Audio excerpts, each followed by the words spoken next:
హరే కృష్ణ.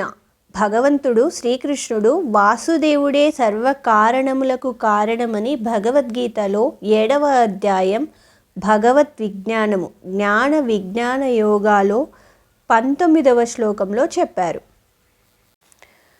బహూనాం జన్మనామంతే జ్ఞానవాన్ మాం ప్రపద్యతే వాసుదేవః సర్వమితి సమహాత్మా సుదుర్లభః.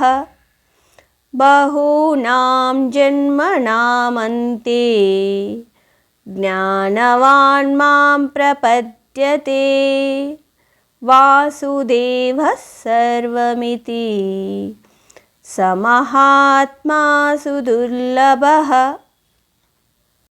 Translation: After many births and deaths, he who is actually in knowledge surrenders unto me, knowing me to be the cause of all causes and all that is.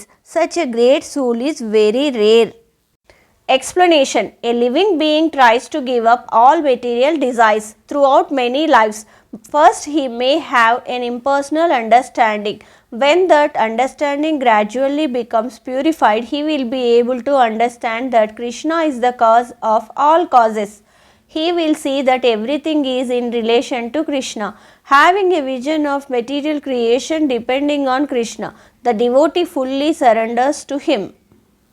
జ్ఞానవంతుడైన వాడు బహు జన్మ మృత్యుల పిదప నన్నే సర్వకారణములకు కారణునిగను మరియు సమస్తముగను తెలుసుకొని నన్ను శరణు చొచ్చును.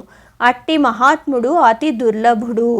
వాసుదేవుడే సర్వవ్యాపి మరియు సమస్తమై ఉన్నందున సంపూర్ణ జ్ఞానముతో భక్తుడు అతనికి శరణమును పొందును అని భగవద్గీతలో శ్రీకృష్ణ భగవంతుడు చెప్పెను. హరే కృష్ణ.